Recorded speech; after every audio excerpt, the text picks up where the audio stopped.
car wasn't owned by Mr. Banks, but rather the neighbor on the other side of the street. It is now that I take a stand.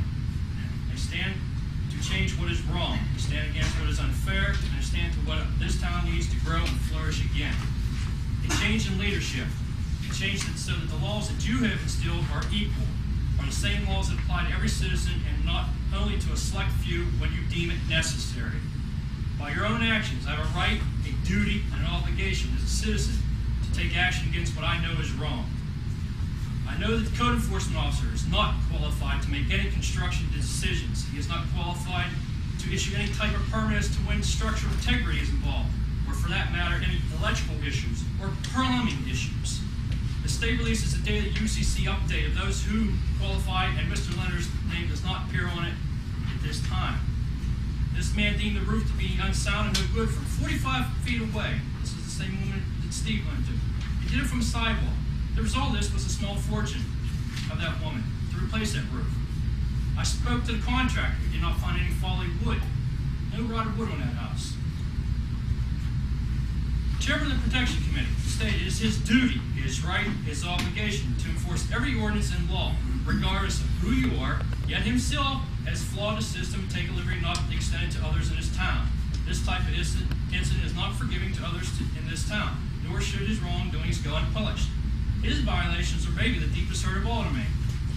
The President of Council has allowed this council to waste tax dollars in finding his own personal agenda. The armor issue has been one of the biggest mistakes since the loss of half this town and the hopes of Kmart removed here in the early 70s.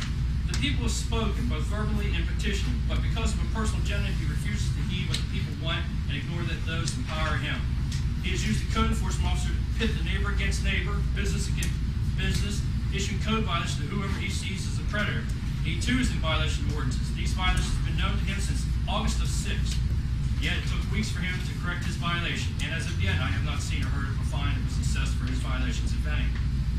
Our solicitor has been less than truthful in more than one instance. He has done his best to twist words and avoid speaking to the actual facts, misleading the public, and to add billing hours that we pay for every month to his firm. The fact is, we apply his services to aid us in doing things right and with the best interests of the people of Scottdale in mind, not the desired personal fights that this council has done and wants. I have witnessed this council mislead people too many times, from violations of the Sunshine Act to closed meetings behind closed door. Enough is enough. You no longer have the right to represent me. You no longer have the right to represent those among us that have endured this socialist style of politics.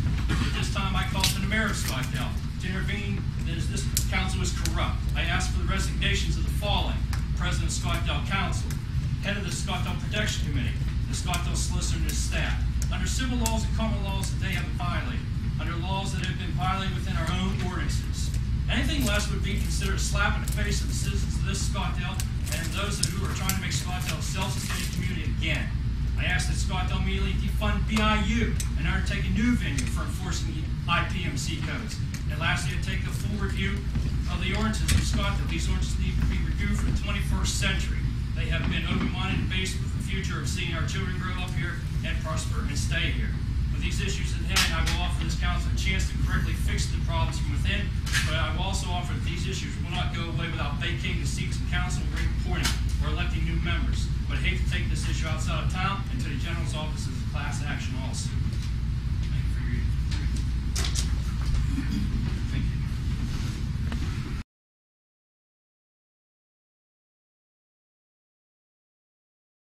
My name is Dennis Henley. I'm a resident on 203 Market Street here in Scottdale.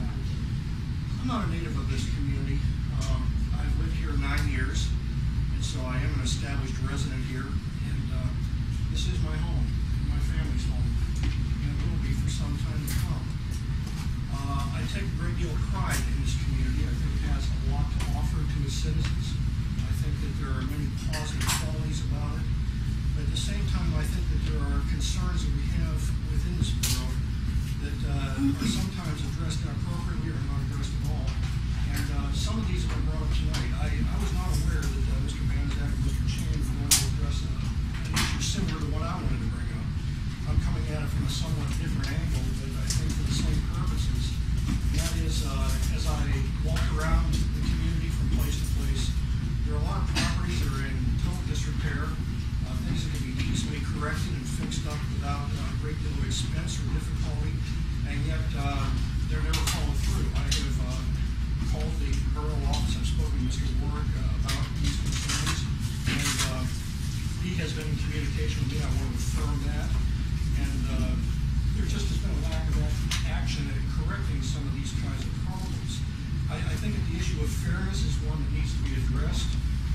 If the borough is cracking down on certain establishments and individuals and then doing nothing with others, I think that that's an inequity that needs to be addressed, and it ought to be across the board equal.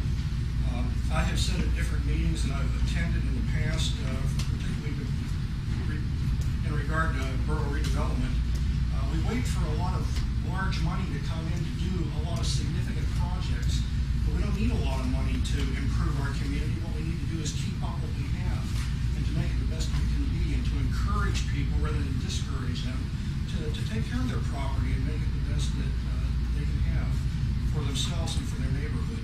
And so I guess my appeal this evening would be that, as the other two gentlemen have spoken this evening as well, that there needs to be an equity in this. We need to enforce that across the board, not ignore the small things that are a nuisance to a neighbor and then focus in on something that happens to be of concern to someone else. It needs to be equitable the whole way across. And so I would appeal to you to bring that into perspective and to enforce these laws within our community, but to enforce them with equity and fairness for everybody.